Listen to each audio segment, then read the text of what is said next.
Hey, everybody. Welcome back to the Living Experiment podcast, COVID-19 edition, live video. Well, not live today because, again, Facebook and Zoom are not getting along, but I'm really happy to have the real live Jen Louden here with me. Welcome to the podcast, I'm alive. Jen. I'm alive. You are so alive. Yes. Oh, you are a force of life. And for those of you who are not familiar with Jennifer Louden, she is really one of my favorite authors, in part because she came to me, her work came to me at a time in my own life in the early 1990s. Her first book, The Woman's Comfort Book, was one of the first really helpful self-help books that I had ever read. And it was, I love that. I'd read a lot of other books that were not that helpful. But with the Women's Comfort Book, I think, Jen, you created a really almost a genre of practical interventions, like ways of managing anxiety and stress and depression and disruption, psycho-emotional disruption. And I think almost what I was experiencing at the time was a kind of existential dread that I didn't have a name for. And then you went on to author a whole bunch of other amazing books, like the Women's Retreat book, also very good, The Life Organizer, and now this new book, Why Bother, which is what we're talking about today. And you had a pretty impressive run as an author, although in the book, you are very revealing also about all of the places that you still have your own insecurities and anxieties and question what the heck you're doing and why you're doing it and should you even bother, which of course is kind of the theme at the center of this book. So today we're going to talk about, first, I'd like to hear a little bit, share with my listeners about the themes of this book, and why they, I think, are so relevant to so many people today. And then also I want to talk specifically about this question of why bother in the context of the world we're living in now. So let's start with you. How are you doing? Tell us where you are and how you're holding up there. I'm in South Boulder County, and it's starting to kind of storm outside, which I love. We're in the little bit of a monsoon that we get in the spring, which I miss. I've only been in Colorado for a little bit less than 5 years, and it's very dry here, and I miss the wet, and I came from the Pacific Northwest. I don't miss the gray, but I miss the wet. So it's a beautiful day and weather. I love weather, and I'm doing okay. The first few weeks of the pandemic were really hard for me. When I'm very stressed, I freeze, and I got depressed for the first time in years. And a lot of my businesses as live events. So of course those are getting canceled, and we have a book launch that we knew was happening. We had to cancel the whole book tour. So all these dreams as well as income were just disappearing. But I'm finding my ground, and I have a really good inner fighter, someone who's like, okay, all right. And I'm not saying like at war with the world or a particular person or even the virus, but just I've been kind of going, oh, I give up.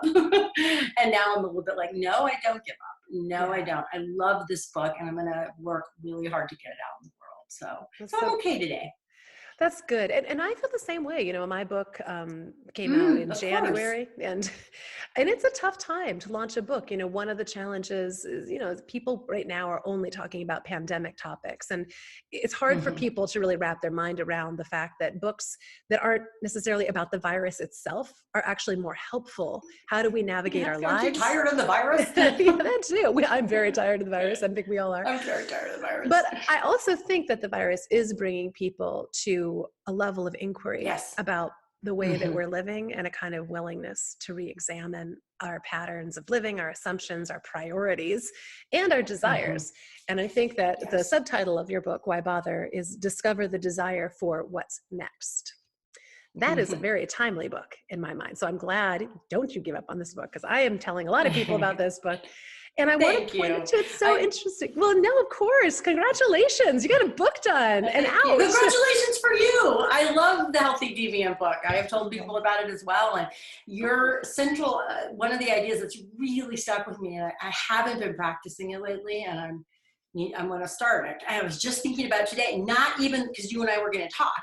It's so in me. And it's your beautiful research about what happens to your brain when you don't take a break every 60 or 90 minutes. Yes. That is so profound. I mean, there's so many profound ideas in it, but you know how like something just sticks with you, and you're like, that now I know why after 16 minutes I sit here like this material coming at trying to Yes. work. Yes. And how it over the week, and the longer I do it, the more it makes me feel bad about myself. And Hmm. anyway, I just Well, want to thank you again for that idea. thank you for that shout out about my book in the course of talking about your book.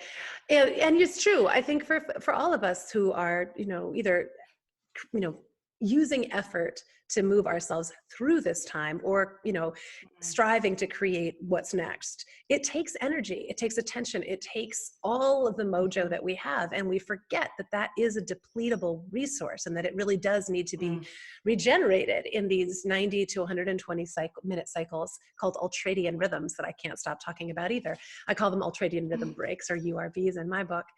But I think with regard to your book, it's also very relevant, because feeling accurately your own instincts, your desires, your own needs is something that gets harder when you become depleted and overwhelmed, and Mm-hmm. you Oh start, God, yes. right? You start running through your resources, and pretty soon you're like a crazy person. And so, I think the fact that you're so transparent and honest in this book about the many times in your life that you've come up against your own why bother question of Mm-hmm. feeling like, is it even worth it? What do I want? Would you tell a little bit of, for folks who have not yet read the book, and I hope everyone will, kind of the lead up to this particular book? After, I should point out, I didn't share this part of your bio, but you're not a writer to be trifled with. You were a columnist for Whole Living, the Martha Stewart magazine, remember that? You were on Oprah, you've been in People, USA Today, CNN, Brene Brown's books, like Daring Greatly and Dare to Lead. You're in those, like, you're like a titan in the world of writers and creators. No, seriously. And, you have kind of like my episode that I just did with Jeff Bland, who's a phenomenal pioneer in functional medicine. He said his kids are calling him venerable, and he's like, I think they just mean I'm old, but Yes, they're yes, yes. They do. they do. Tell me you said that. But They I do. think of it really as a kind of there's a seriousness of purpose in your work, that, Mm, and a mm, history of producing great work. A fact that even folks like you, or even you, have at various times questioned what you're doing and whether it's mhm. worthwhile. That's important for all of us to know and to remember, that that happens to people that are very accomplished and very successful. Talk a Yeah, little of bit about course. the why bother that led you up to this particular book at Mm. this time. Yeah, so I went through what we could call the Job affliction years. And I think many of us have these, you know. At one point, maybe there's a couple snapshots in those years. One was my first husband had leukemia, and he was in isolation in the hospital. And my dad was getting chemo for pancreatic cancer on another floor. And I went up the stairs, and my mom was going the other way in the elevator. That was one snapshot. Another snapshot was I used to do some spokesperson work. And so I would get paid a lot of money by companies, and I wouldn't work for companies that were crappy, and I wouldn't endorse anything, but they would pay me a lot to go out and maybe talk to their staff or talk to media, or, do things like that for them. And so I had been on this great contract with that mattress company, and I was in Las Vegas, all tarted up and pretty, talking to their reps. And I have a rep come up to me and say, see that guy over there? I'm like, yeah. He goes, he's doing a hostile takeover of the company, and they are not only not going to renew your contract, they're not going to pay you what they owe you. And I'm like, okay, oh my God, what do I do? I don't know. Like, I don't know what to do. So I left the showroom floor and went to the green room where the salespeople were, just to check my email. Like, kind of that, like, I don't know. Okay, I'll just go check email. What? Who knows? And got an email that one of my dearest, oldest friends had died, probably from suicide. So there were like those years, Mm. those are just two moments. But haven't we all had them, right? The Martha Stewart magazine fired me after years of working for them. There was just crap after crap after crap. I got a divorce eventually. Yeah, it was a bad time. Nothing unique about that. Nothing unique. But what was unique was that couldn't, that I went through it, and that I couldn't metabolize it. I couldn't move on. I couldn't forgive myself for the mistakes I made. I couldn't get rid of this feeling that somehow I had screwed up, and that I was a failure and a has-been and a hack. and a bad friend of my friend who had died. And I wasn't with my dad when he died. That story's in the book. So it was the story that I began to make about those bad years. Again, we all have them, right? And we could go on and on about what happened. So that's really what led to the book. And the actual story was I went and gave a speech. And I wrote a speech, like a 10-minute talk about those years. And I wrote it around the poem, Barns Burned Down, Now I Can See the Moon. And I got off the stage. I'm like, that is the best talk I've ever given. I love that. And then somebody's husband, another speaker's husband, caught me when I was walking by and said, that was brilliant. Your stories are incredible. And I thought, I'm going to write a book about it. And then, my friend, I spent 4 years and 500 pages writing a book about it that totally sucked, totally failed. But it taught me what I could then pull out to this book. It showed me the patterns. It changed me and showed me what I needed to do. And it got me out of Why Bother. And then I was able to turn it into this book. So that's the very long story of where it came, how it came about. No, that's a great story. Well, and it's so interesting to remember that oftentimes when we read these books, we pick them up at the beginning and we read our way through. And by that time, oh, they are so organized. They're so lovely. You know, the structure of this book is lovely. Part 1, why bother indeed? Part 2, the stages of bothering. And, you know, it's like, it doesn't come out like this though, right? I mean, oh my God, no. I mean, I could talk for hours about what it took to structure that book. Oh, yeah. It's so hard. It's so much harder than I thought it would be. And I do think you have to have a lot of answers to the why bother question to even begin to write a book, but to finish it, you've probably had to answer that question a dozen different ways and maybe with different answers. You're totally right. Yes, you have to keep finding. Somebody said to me yesterday in an interview, they said, well, this isn't a one and done. I'm like, hello, I am having to rediscover on a whole nother level right now. Yeah. Because I had so many plans and so many, let's be honest, fantasies, right? I've had a lot of success. So I'm like, I haven't written a new book. I've had like redos of book. What do we call them? Second editions of books come out. I had a little book I did for National Geographic, but really I haven't written a seriously new book in 11 years. So I'm thinking pent up demand. People are going to be amazing. I'm going to be on the Today Show. None of that was happening. And that was before the pandemic. Yeah. So I have had to get my bother on and discover, like, why do I care about this book? Like 5 times a day. Yeah. Yeah. So let's talk a little bit about the themes in the book. And I really liked one of the things, well, I made a bunch of notes, but what did you call them? Something themes, signature themes that one has. I love signature themes. The signature themes. Yeah.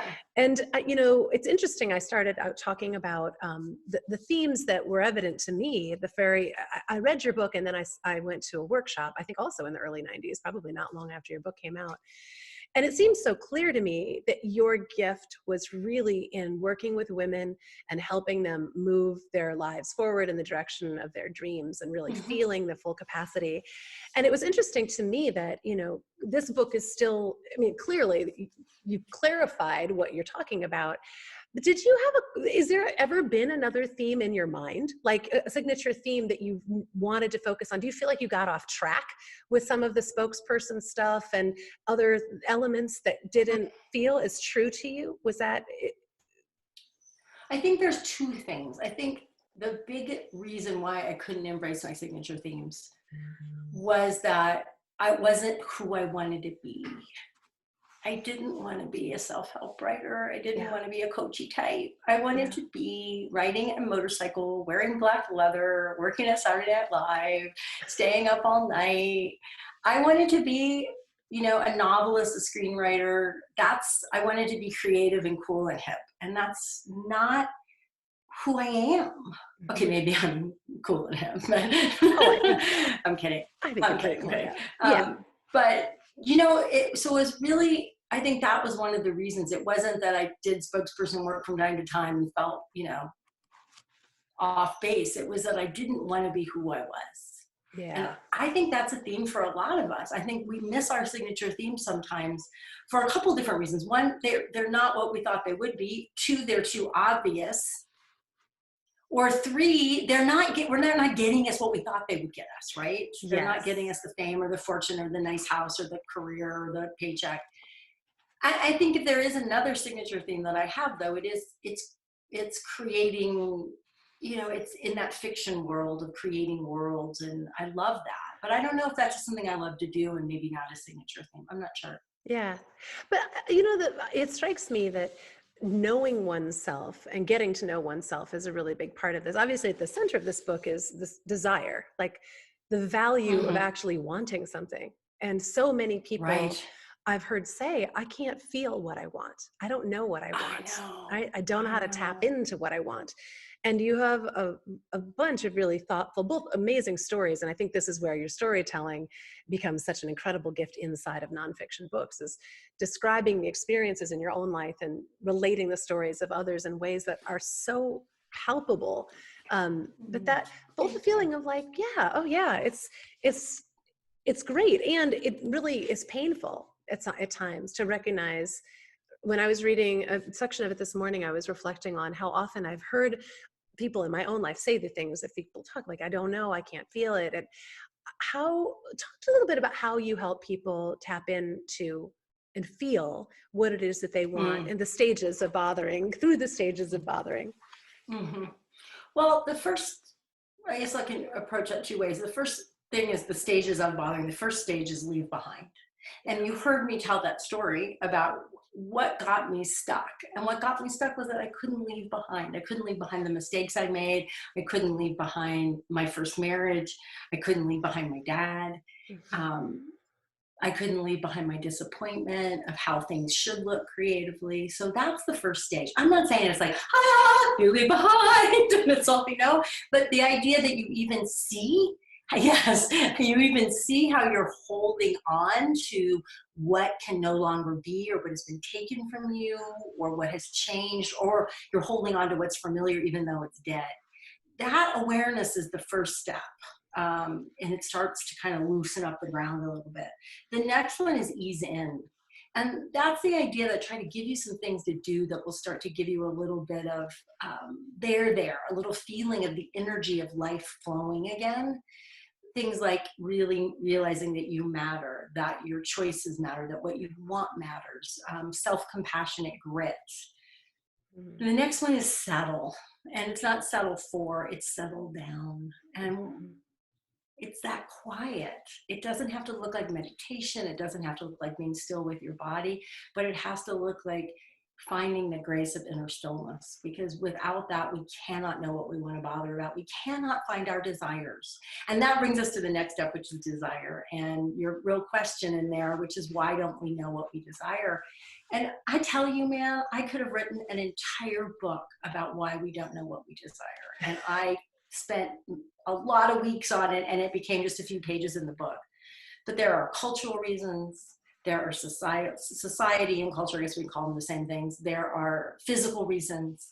That's what your work is so good about, helping us look at all the physical reasons, the spiritual, the mental reasons that we might have for not feeling desire. There is what we learned from our parents, the traumas and disappointments that we've had. There is not knowing how to be vulnerable and try again. There is not having given ourselves or learned how to give ourselves permission to even feel desire. That's just like the top layer. A lot, a lot. Yeah, there's a lot. But if we, one thing I've been saying for so many years is, if we can normalize that, Yeah. that doesn't mean we stop. We don't say, well, that obviously it's too hard. We go, oh, wow, there's a lot of reasons why it's really normal for me not to be able to feel what I want, to know what I want. And then I try to give you ideas about how to make it small and tangible. And the big idea in the book, y'all, is that it's not about figuring out what's next. Like, am I going to stay in the marriage? Or am I going to change jobs? Or am I going to start a side hustle? That's all great questions. But this book is about before you decide. Yeah. It's about returning that flow of desire and life to you so that you can make those choices instead of running to make them prematurely. Oh yeah, because making a decision from a confused place of not knowing is going to get you a decision, but it's probably going to leave you in worse worse off than you were before. And I like that idea that, settling your body mind down enough to feel what you want first of all. And then you talk about the next phase, like become by doing. That then at some point you need to activate and experiment and have agency and get your just these little tiny, we're not talking about huge things, right? Just like put your body in No. motion and do some things, which then Yeah. generates energy of its own and allows you to be witnessed by yourself and others. You talk about being seen too, which I think is Yeah. so That, important, because so oh, much of it's the so not feeling important. it, right? You're hiding, we're always hiding out. And I loved, there's a Mm-hmm. checklist you have in the book that I could totally relate to. And it really reminded me of the Women's Comfort book. Let's see if I Mm-hmm. can find it. But you talk about all the little things that you might be doing to stay away from yourself and the things that you want. You're dragging yourself through the day, waiting until you can put on sweats, make a bowl of popcorn and binge watch your favorite show. You look forward to getting into bed more than getting out. This is the checklist. You hear the call of something you want and then zip in the opposite direction. You know something has to change, but you keep pretending it doesn't. You spent most of your life caring about what others told you mattered, and now those concerns and pursuits don't cut it, but you don't know what does. And you go on with these things. You talk about things like drinking too much wine, all the ways that we either numb ourselves out or distract ourselves or Distract. keep Yeah. away from the things that we Mm-hmm. want. And I could relate to that. And what I've noticed is that when we are some combination of all of the factors that you talked about, in a society that depletes us, in lives that aren't fulfilling, overwhelmed, de-energized, even getting enough like energy and attention together to put that Mm-hmm. little feeler out of like, what is it that I Yes. want, is almost the Yes. hardest step. And you have to kind of rebuild energy sometimes just to get there. So I'm Yes. curious about the work that you've done with people live and in groups, because I know I'm not sure how much of that you're still doing. I know you have a really cool program called the Oasis where you're connecting with people around creative stuff, and we'll Mm-hmm. talk more about how people connect with you. But how much of just witnessing other people in their pain is, I'm thinking about right now, for example, all of these folks who are Mm-hmm. having to go through the anxiety of changing their lives from a disrupted Mm-hmm. place. Nothing's Mm-hmm. normal right now anyway, and we're all going like, what's next? So discover the desire for what's next from a position of probably pain and depletion and Mm-hmm. overwhelm. How would you counsel folks who are navigating through this COVID-19 reality to begin this process in a kind of actionable way, even Mm-hmm. before they bought the book? Like, where could they start Mm-hmm. thinking about it differently? Well, we might start with an idea that is also in my book, The Life Organizer, but it's such an important idea that I put it in this book too. And it's a terrible name, but minimum requirements for self-care.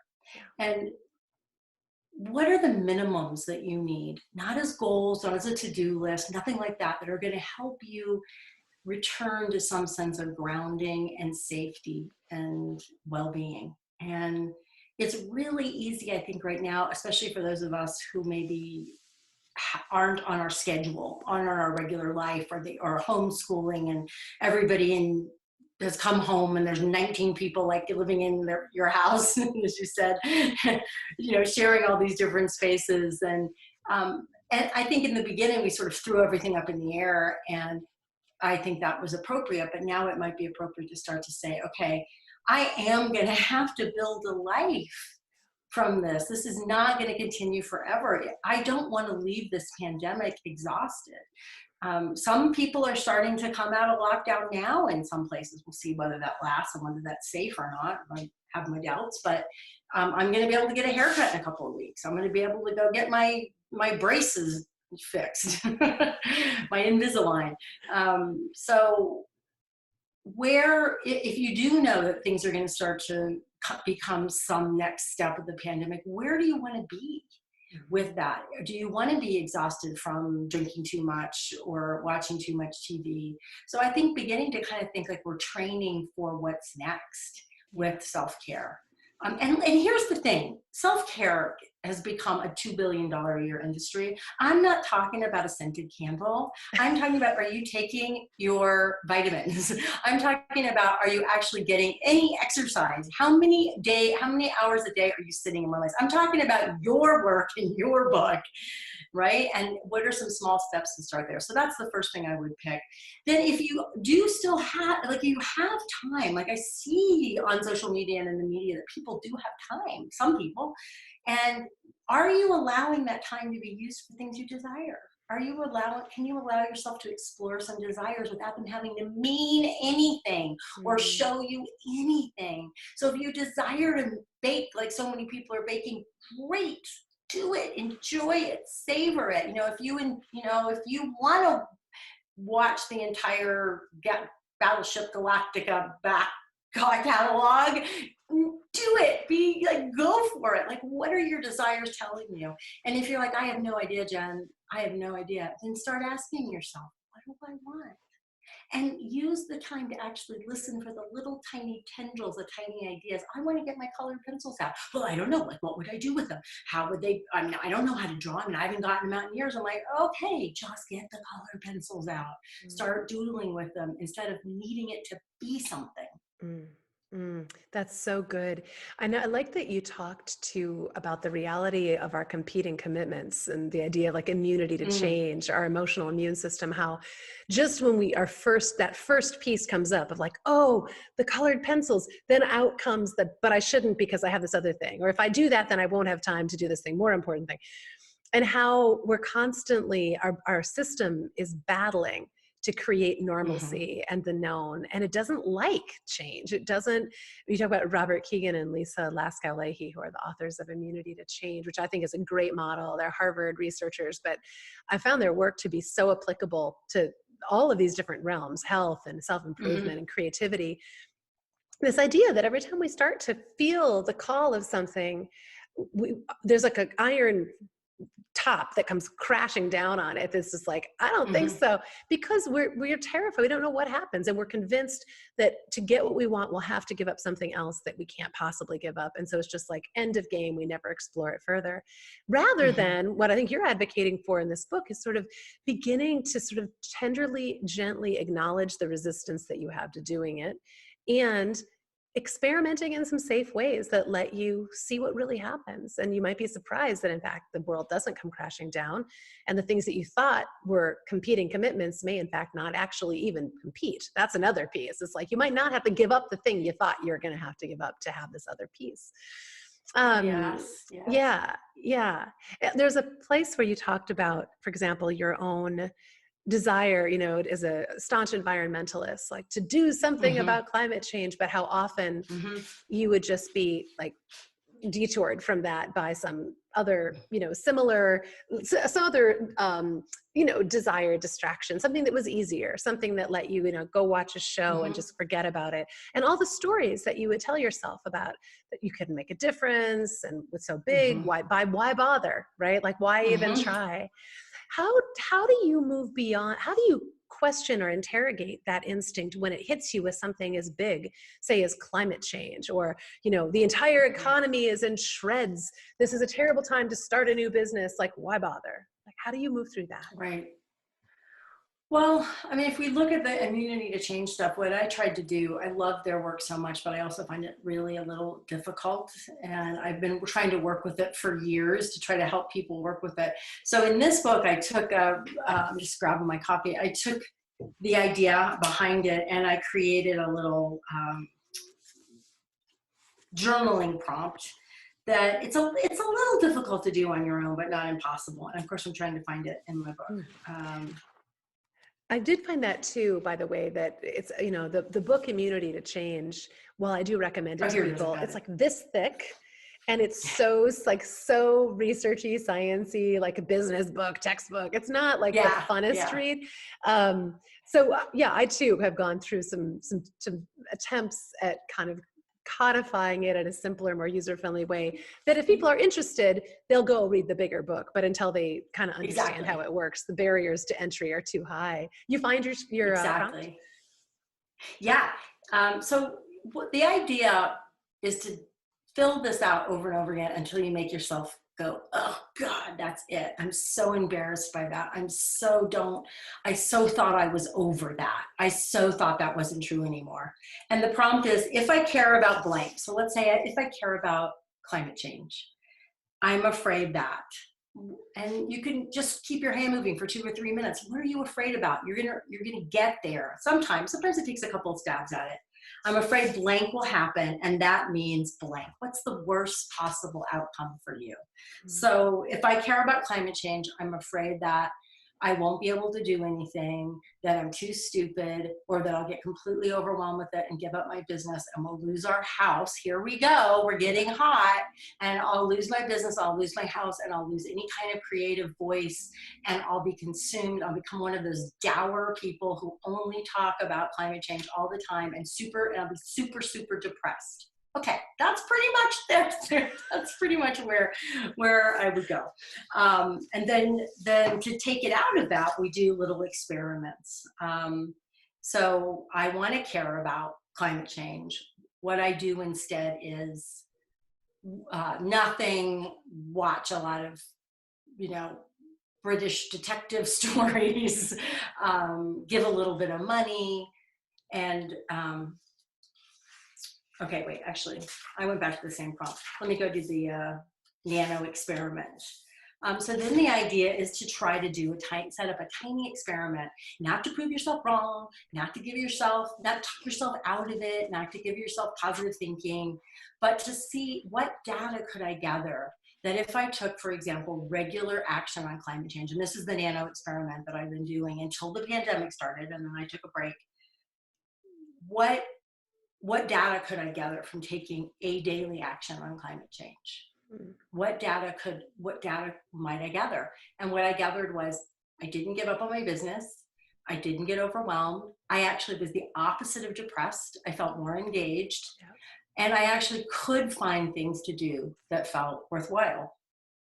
Now I'm ready for the next experiment, and I haven't set it up yet because I've been consumed with the book launch and COVID, which, COVID, but it's there on my list to do. Like, what will be the next experiment, so that I can feel this is a real call for me. Yeah. A real call yeah. I was going to say, it's such an important discernment, of all the things that we quote unquote should care about. I think that there gets to be care fatigue.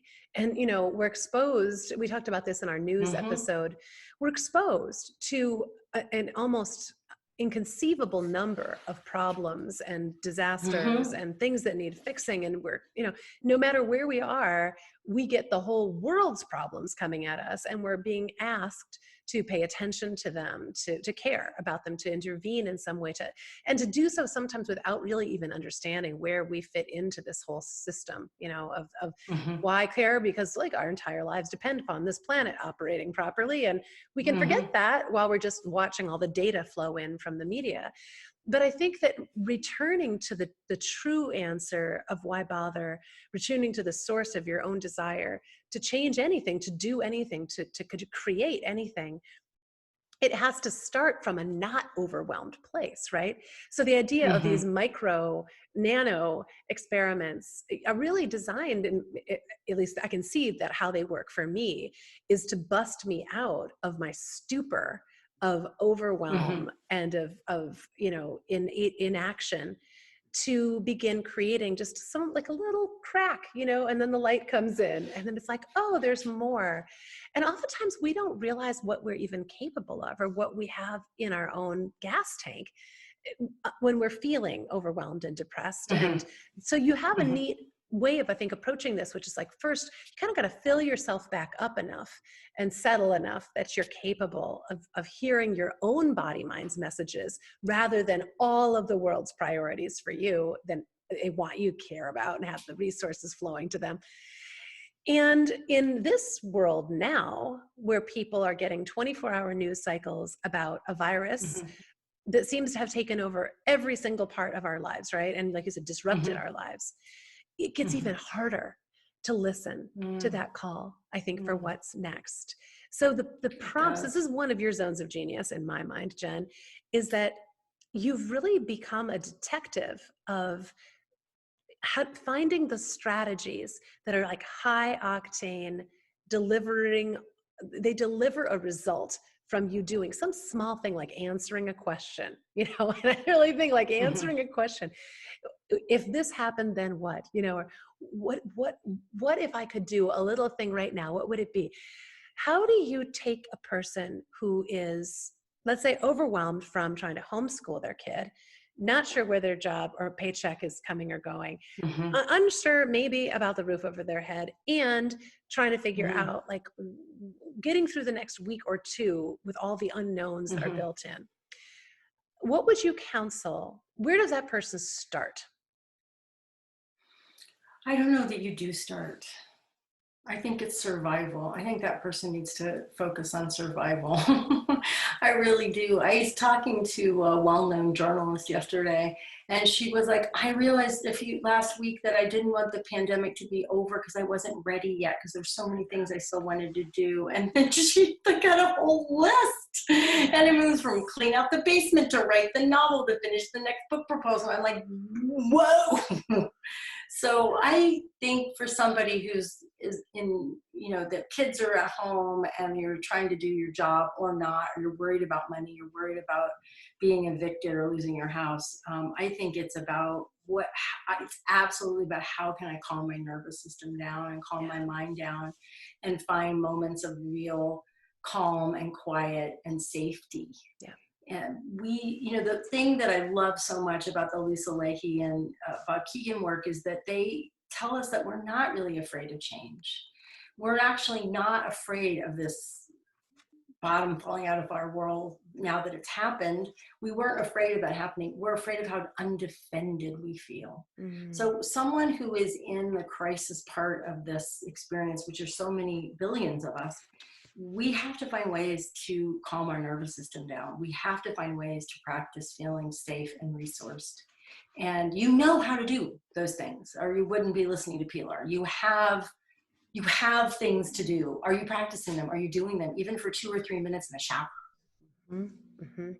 It is interesting how once you find that feeling, even 20 seconds of self-calm, effectively Mm-hmm. quieting, leaving behind one of your great age, Mm-hmm. things of the world of care, the thing, like if you can create even a tiny bit of it, it's such a huge success because it's easier to get back to, it. It's like Yeah. Shavasana in yoga for me. I remember when I Mm-hmm. was first practicing Shavasana, it was hard. And I was like, oh, I got through this whole yoga class and now I got to lie on my back while nothing happens. It just would make me crazy. And then once I found that feeling of floating in a kind of safe space and feeling so good. And I was like, I have to remember this, that I can get myself back here. And I love that just in the shower, that is a safe Mm-hmm. space, at least let's hope it is. Mm-hmm. And just, I think sneaking those moments, it's strange that we have to sneak them, but I think that we've created worlds where we have no margins, lives for ourselves where we have no margins. And so much of, I feel like what you talk about here is opening your mind, opening your heart, opening your life to the possibilities that would be more gratifying in an environment where we are armored. We are protecting ourselves. We're holding on to so much and we're so afraid to let go of the things that we think we have to have. And yet the process of living is like we're letting go over and over and over again. You talk in the story, you tell us a really very moving section of the book where you talk about your own kind of mental flirtations with ending your life. And it's interesting, you in retrospect say they weren't suicidal ideation, they were kind of a self-pitying, self-absorbed, I don't know how you described it exactly, but you made this differentiation, which I respect. But you talk in it about just imagining giving it all up, of just like, and thinking that there would be some piece of being done, of just being done with it all. Done. That was my word. I'd be done. Talk a little, I'd be done having to all this effort, right? All the worry, done. Yeah. What an appealing thing. That's basically a desired state of like Shavasana, of like nothingness. And yet we can't seem to create those little moments for ourselves, which is maybe why we long for oblivion, for ending it all. Will you describe the story of what happened? So the setup is that you're in your car on a ferry, at this point going from wherever you were going, to your island, the Bainbridge Island or whatever it was, or maybe it was the other way, but a bunch of people on the ship, and you used to have this fantasy you would run while you would be on the thing about jumping overboard. And I would run. Yeah, so tell us, story. I just think that's amazing. I would sit on the ferry, and you could stay in your car on the car deck, we called it. And I lived on Bainbridge Island, which is across the Sound from downtown Seattle. And I was headed home. I don't remember why I was in Seattle. It's a beautiful summer day, and I would wait in my car, and then I would look around and see who had stayed in their car, and if it was really possible that there was a place that I could slide over the edge of the ferry. And I would imagine the whole thing, but I would never really imagine what would happen until, up to the point where I found the place that no one would see me go over. I never actually imagined going over. So one day I was sitting on the ferry having this fantasy, and the captain came over the loudspeaker, which didn't happen very often, and said, "Man overboard." And it turned out that a woman had jumped while I was sitting on the ferry imagining doing that. And they saved her. She was fine. The Puget Sound is very cold. So it's not that you would drown so much. You could, obviously, but it's a busy shipping channel and it's very cold, even in the summer. So the idea, people do die. People do jump off the ferry, and people have died not on purpose, by being in that cold water. And I remember looking around in the car going, "Oh, holy shit, like, did someone hear me?" Did someone hear me in my head? And it was, what I also write in the book is you would think that was been a big turning point for me. And that, I heard the angels sing and all the colors were brighter and food tastes better. And I was like, yes, I'm here for my life. But that's not what happened. Some people do have those changes. And there's some stories in the book of people who had moments like that. There's a story of a woman who's sort of mother-in-law, I don't think her, or stepmother-in-law or something, she dropped dead. And that was the wake up for her, because she realized that she was doing the same thing this woman had done, living her life for everyone else, and thinking at some point she would stop doing that. And now she wasn't going to have the chance to stop doing it. So sometimes people do turn around and they get their bother on, as I say, really beautifully from those moments. And for me, it wasn't like that. I kept changing and waking up and letting go and working these steps that I didn't even know I was working, right? I didn't have the language for it until I looked back one day and went, oh my God, I'm a completely different person. I am so much happier and alive. And I also got that reflected back to me with Bob, who's I'm married to now, my second husband, my daughter. I'm a really different person. So it can be very slow and slippery and messy process. Yeah.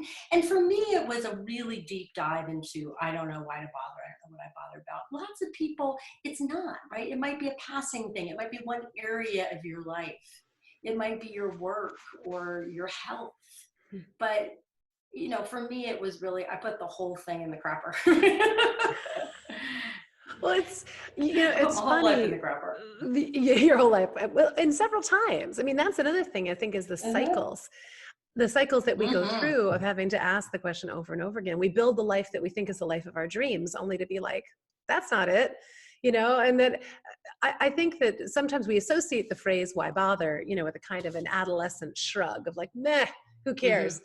But the truth is it often comes, I think, in our middle age, where we've built the things that we thought we wanted, whether it's a family or a career or a marriage or a house.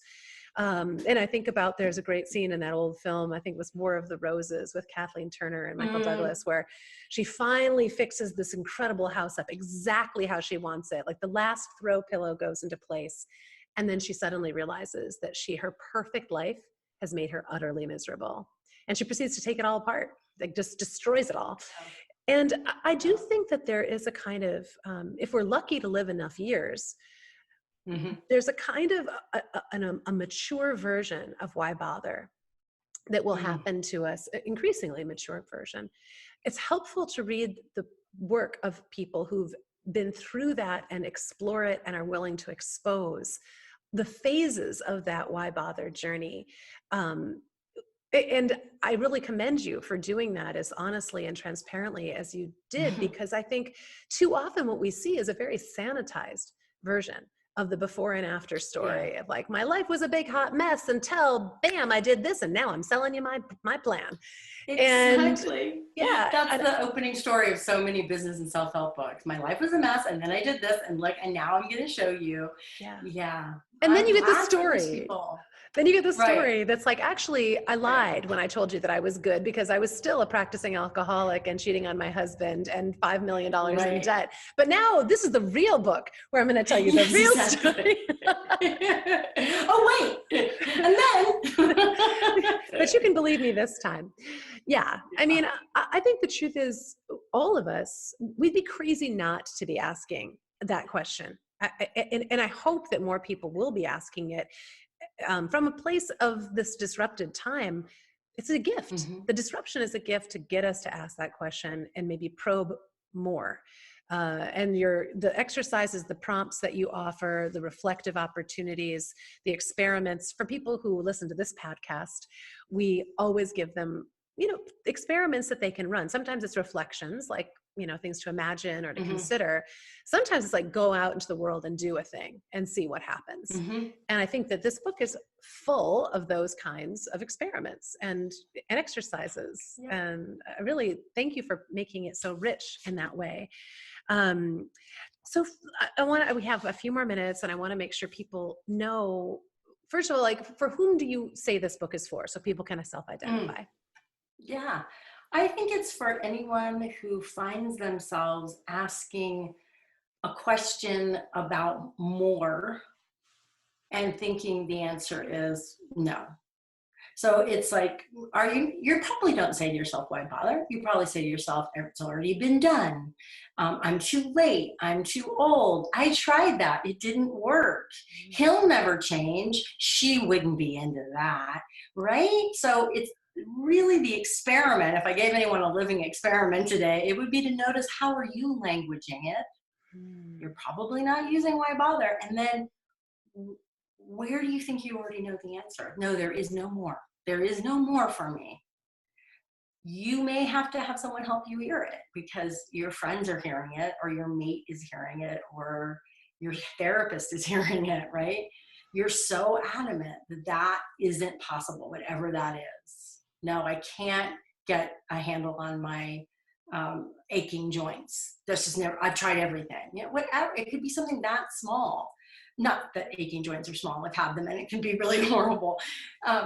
So that to me is who the book is for. So I wrote it first I had 3 women in mind who were all middle-aged. But then as the book started to get beta readers and I started to talk about the concept with people, I heard from 20-year-olds who were asking the question. I heard from men who were asking the question. So I find that it's a pretty broad application. Yeah. But it's when you're in that, and I've seen some of the reviews on Amazon that I'm getting. It's really interesting. Like, I didn't think I needed this book, but I read it because Jen wrote it, and they're like, "Oh, it was like a slap upside the head, but a loving slap." Right? Like, oh yeah, I am asking that. Yes. A loving slap upside the head. I like that. That sounds awful. No, it doesn't. I think a lot of us want to be kind of slapped back awake. And I do think that this is an Mm, interesting time in that regard. Like, a lot of us were living, I think, on autopilot. A lot of us were living on the kind of mm, unquestioned quest for more stuff, more success, more fame, more wealth, believing if we just mm-hmm. got more approval, more whatever, fill in the blank that you think you did need more of. A lot of things Yes. that right now we're kind of, I do think we've been a bit bitch slapped by nature in this moment, and are Mm-hmm. having like, you know, is it really about more in the way that our culture has thought us to think about it, or Mm-hmm. is it really Mm-hmm. about longing for more of the experiences that make living worthwhile? Yes, for more aliveness. That's what we're really longing for more connection, for more beauty, for Mm. more time, for more intimacy with ourselves and others, for more nature. More is always possible. More is always possible, but it's not more shoes that we want. It's not more cars. It's not more jet skis. No, indeed. With that in mind, I'm going to share my screen for a second, and I'm going to show folks Yay! the site. You have a beautiful site. This is the Why Bother page of Jen's site. I'll move this over so you can see that. For folks who want to check out Hey, her Stuart, book. you want to come up here in the light, real life? Come here. Oh, there's someone visiting. I have a feeling we're going to meet Come a say friend. hi. Oh Hello. my. Hi, who's I'm that? very dirty. That's Stuart. Hi, Stuart. Yes. What a Yeah. cutie. He's Oh, very, yes. very badly haircut because he can't get a real haircut. So I've been cutting his hair and it looks awful. I've been cutting my own hair. I'm really excited. Like, I think many of us have gotten to that point where we're looking forward. We're going to be really appreciating the skills of our professional hairdressers when the time comes that we can go back to So visit much. them again. So much. So much. So this, in the meantime, is a great place to go. You've got all sorts of lovely testimonials. And I think that, you know, for folks who want to connect with the book or material about the book, your site is a great place to do that. And you also have the a bunch of other cool ways that people can connect with you in community and through your social channels, and experiences that are more focused on things like creative acts or whatever. Any place in particular, people who want to, are your Facebook page probably the most active community for folks who want to connect in and sort of find out more about what you're about? Obviously, they can visit your page, jenniferlouden.com/whybother. No, go to jenniferlouden.com and then click on the bother link, because yeah, there you go. there's a hyphen in there. But where else can people find There's you? a hyphen in there. Yeah. Yeah, the place that is always best is to sign up for my newsletter list, and that's where we send people something usually every week. I try to write something for you every week, and that's where I'm most active. And then probably Facebook and Instagram. Yeah, and that's probably the easiest thing. We have if you buy the book and send us the receipt or picture of the receipt or whatever, we're going to do a 5-day course just for people who bought the book. And that'll be the first week of June. And that's going to be just really a chance every day to be live together and explore some of the concepts in the book and ask me questions about how do you get the energy and, you know, places that you might be getting stuck as you're reading the book. That's so great.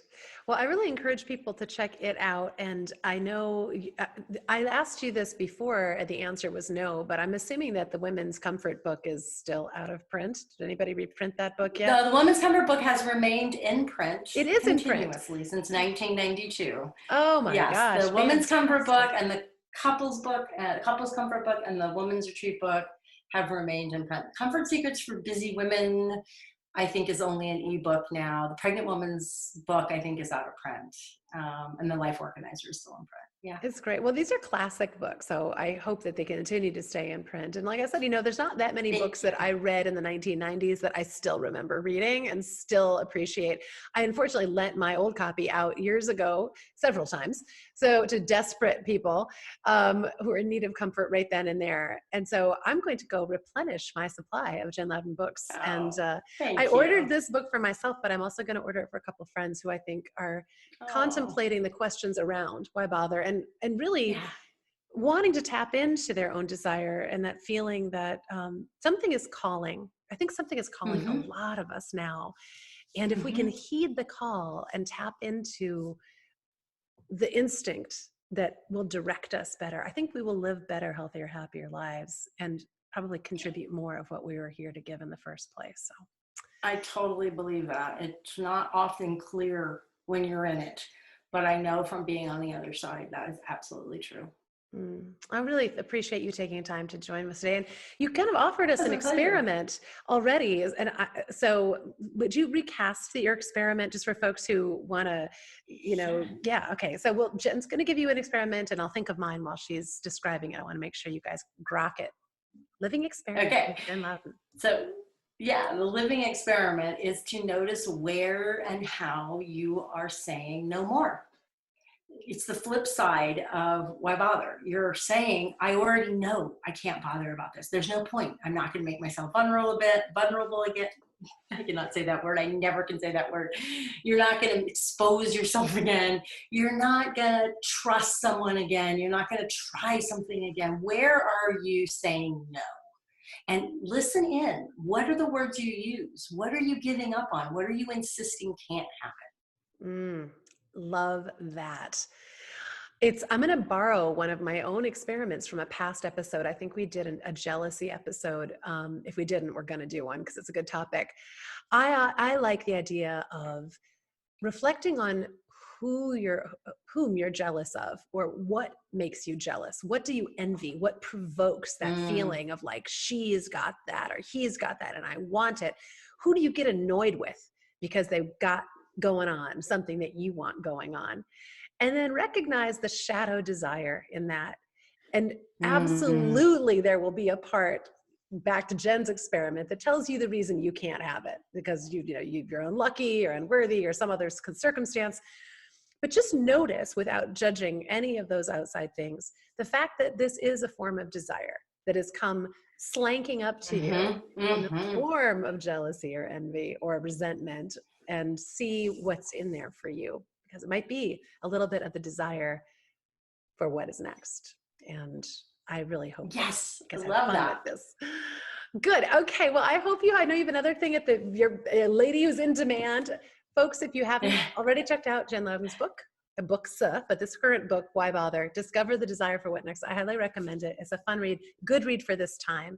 And Jen, thank you so much for joining us. It was really fun to be able to Oh, it was my talk to you. pleasure. It was really fun to talk. Yeah, thanks everybody. Thank you so much.